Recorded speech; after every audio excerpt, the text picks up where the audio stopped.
il faut que peuple bi jóg xeexal ko boppam du nit moo koy xeex ñun ñëpp ñooy bokk ensemble ñu xeexandoo ko parce que foofu la ñu jëm ci loolu la ñu war a yegg ak Macky Sall du ay toog nii wala non. foog ñu xeex ak moom. il faut ñu xeex ak moom. parce que dafa dëgër bopp. non du question rek dëgër bopp il faut que ñu xeex ak moom parce que dafa am une attitude boo xamante ni c'est un fin politicien il ne fait que de la politique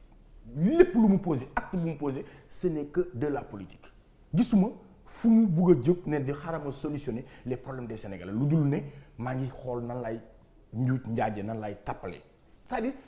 lépp lu muy gérer réew mi tappale la dara jubu ci dara leeru ci rien n'est sérieux rien n'est pris au sérieux les populations ne sont pas prises en compte li leen intéressé mooy li leen intéressé dem wuy ji Macron ñëwaat toog def spectacle CEDEAO mais regardez l'attitude de Macky Sall par rapport à la Gambie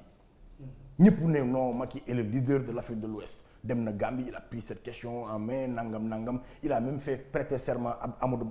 kii Baro ici à Dakar vous vous rendez compte attitude boobu pourquoi amu ko au Mali pourquoi amu ko ailleurs au Burkina mais parce que la CEDEAO c'est un instrument bu amul benn njëriñ askan bi. C'est ça là. Mais ça commence d'abord parce que CEDEAO yàgg na condamné Sénégal ci ay dossiers judiciaires mosuñu ko respecté.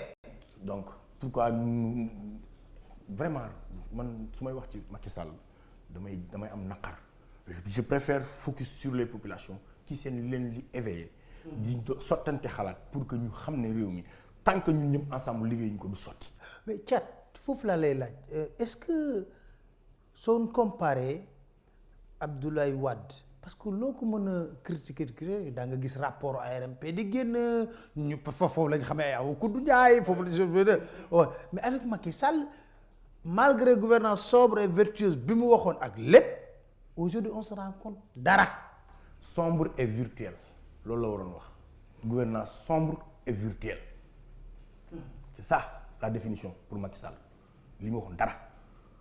non mais li gën a grave mooy rapport yi ñi épinglé ñëpp anañu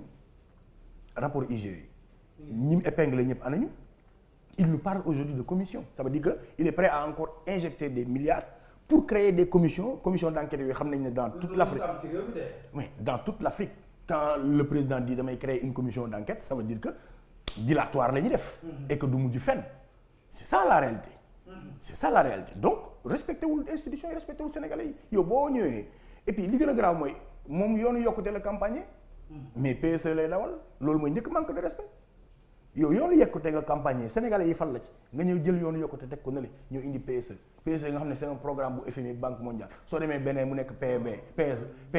PSB soo demee Ghana mu nekk PSG donc il se fout de kii kan lañu respecté wul mais ñun la c'est notre responsabilité ñun waa Sénégal il faut que ñu jël suñu bopp en charge et tout de suite maintenant ay rapports yu épinglé ay nit yooyu kërëb ñan la toujours les mêmes têtes et puis des barons de son régime ñooñu à quoi s'attendre parce qu'on n'a pas une justice forte